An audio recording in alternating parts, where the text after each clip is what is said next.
Commissionerate के cantt थाने की police व एसओजी को इंटरस्टेट ठगों को पकड़ने में बड़ी सफलता हाथ लगी है। पुलिस ने 3 शातिर इंटरस्टेट ठगों को गिरफ्तार किया है। साथ ही उनके पास से अलग अलग बैंकों के कुल 13 एटीएम कार्ड व धोखाधड़ी में इस्तेमाल किए जा रहे swipe machine, 4 mobile phone, 1 car व 1110 रुपए नकद बरामद किया है।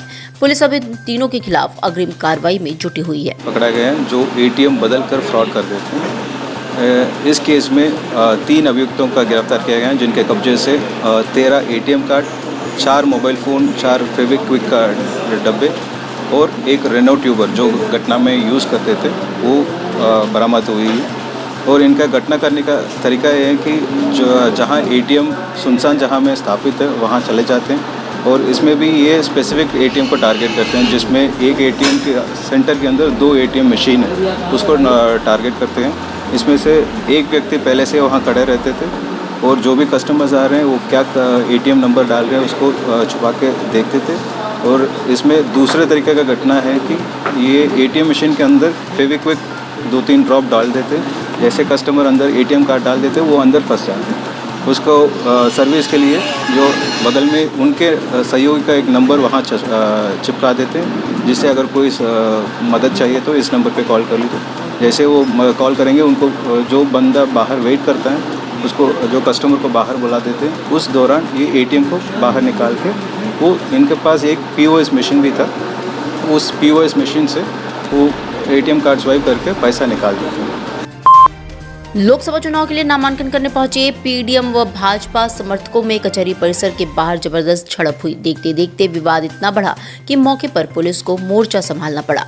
पुलिस ने समझा बुझाकर दोनों पक्षों को शांत कराया। अधिवक्ता शशांक शेखर त्रिपाठी ने आरोप लगाया कि हम लोग यहां निर्वाचन का काम कर रहे थे कि तभी इन लोगों ने हम पर हमला कर दिया और जान से मारने की धमकी भी दी।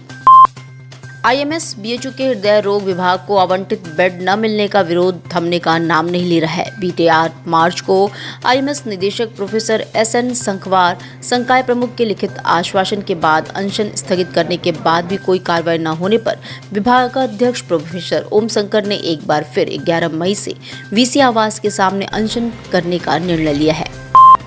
80 एमएलडी दीनापुर एसटीपी में शोधन हेतु जाने वाले असंशोधित मलजल की पाइपलाइन कोनिया पुल के पास क्षतिग्रस्त हो गई है। बिना शोधित मलजल कोनिया घाट खालिसपुर मार्ग पर बह रहा है। सड़क पर मलजल जमा होने से आवागमन प्रभावित हो गया है। गांव के लोग इस समस्या को लेकर गंगा प्रदूषण नियंत्रण इकाई भगवानपुर गए।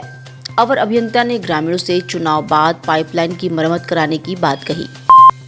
प्रधानमंत्री नरेंद्र मोदी लोकसभा प्रत्याशी के रूप में तीसरी बार वाराणसी से नामांकन करेंगे। इनके लिए मोदी 13 मई को वाराणसी पहुंच जाएंगे। लंका स्थित महामना मदन मोहन मालवीय की प्रतिमा से श्री काशी विश्वनाथ दरबार तक 5 किलोमीटर उनका रोड शो होगा। पीएम महामना की प्रतिमा पर माल्यार्पण कर रोड शो की शुरुआत करेंगे। इसके बाद 80 के रास्ते से सोनारपुरा, जगमबाड़ी, गोदौलिया, बांसफाटक होते हुए बाबा विश्वनाथ कॉरिडोर से मंदिर तक पहुंचेंगे। लोकसभा चुनाव के दूसरे दिन पीएम मोदी के हमशक्ल व राष्ट्रीय नमो दल के राष्ट्रीय अध्यक्ष अभिनंदन पाठक वाराणसी पहुंचे। पीएम ने अपने संसदीय क्षेत्र के दौरे से पहले उनकी जीत का डमरू से वादन करने वो काशी आए हैं। इस दौरान वो डमरू बजाकर लोगों को बीजेपी के पक्ष में वोट डालने के लिए भी कह रहे हैं। मैं पूरे देश में जाता हूँ, पूरे देश में मैं प्रचार करता हूँ और मैं पूरे चुनाव भर रहूँगा। अभी मोदी जी 13 तारीख को रोड शो करेंगे, 14 तारीख को नामांकन करेंगे। मैं रहूंगा। मैं साक्षात मोदी जी जितना तब करते हैं वैसे आप कर पाते हैं। आप काशी में हैं, मोदी जी 13 को आएंगे, रोड शो करेंगे, 14 को नामांकन करेंगे। उस बीच उस कमी को पूरा करने आप काशी आए हैं। निश्चित रूप से मैं उनके प्रतिरूप में उनकी रिक्तता को, उनके रहने के यहाँ मेरे रहने से साक्षात उनके रहने का आभास होता है, क्योंकि मोदी जी अवतार पुरुष है। मोदी है तो मुमकिन है।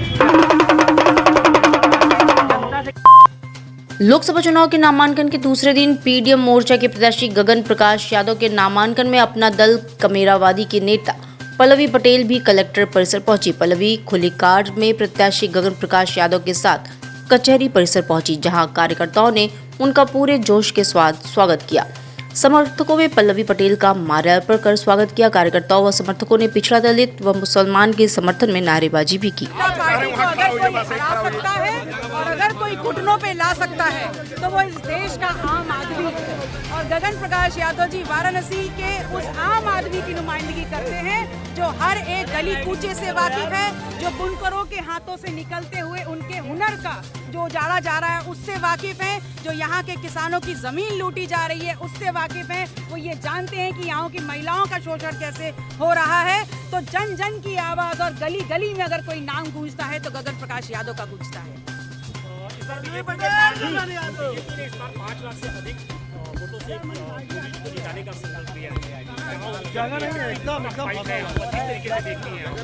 देखिए, सिर्फ भारतीय जनता पार्टी ने नहीं बल्कि वो लोग जो कह रहे हैं कि हम भारतीय जनता पार्टी को हराना चाहते हैं, उन्होंने भी भारतीय जनता पार्टी के उम्मीदवार के सामने भारतीय जनता पार्टी के एक पुराने कार्यकर्ता को प्रत्याशी बनाकर उन्होंने भी कसम खाई है कि वो भारतीय जनता पार्टी को जिताएंगे। लेकिन पीडीएम एक ऐसा मुकाबला है, एक ऐसी चुनौती है भारतीय जनता पार्टी के सामने, और जनता भी स्वीकार कर रही है कि भारतीय जनता पार्टी और नरेंद्र मोदी को अगर वाराणसी में कोई हरा सकता है तो इस क्षेत्र का आम आदमी पीडीएम के माध्यम से गगन प्रकाश यादव जी हरा सकते हैं। काशी से निकला संदेश सिर्फ पूर्वांचल तक ही नहीं जाता बल्कि बिहार, झारखंड, छत्तीसगढ़, दिल्ली, मध्य प्रदेश होते हुए समूचे देश तक जाता है। इसी तर्ज पर काशी के सांसद नरेंद्र मोदी की सोच के अनुरूप श्री काशी विश्वनाथ धाम का भव्य निर्माण हुआ और प्रधानमंत्री के रूप में उन्हें 500 वर्ष बाद अयोध्या में रामलला की प्राण प्रतिष्ठा का अवसर मिला। इन दोनों बड़े अवसरों के बाद लोकसभा चुनाव 2024 होने जा रहा है। पीएम मोदी के इसी विजन के जरिए भाजपा 2024 के लोकसभा चुनाव में जीत की हैट्रिक लगाने जा रही है। लोकसभा चुनाव के मद्देनजर बुधवार को राइफल क्लब में वाराणसी लोकसभा सीट से चुनाव लड़ने के लिए 2 प्रत्याशियों ने नामांकन दाखिल किया। अपना दल कमेरावादी से गगन प्रकाश यादव और राष्ट्रीय समाजवादी जनक्रांति पार्टी से पारस नाथ केसरी नामांकन दाखिल किया। इसके अलावा 3 लोगों ने नामांकन फॉर्म लिए हैं, जबकि 22 ट्रेजरी चालान भी लोगों से प्राप्त हुआ है। अब तक वाराणसी में कुल 4 प्रत्याशियों ने नामांकन किया है।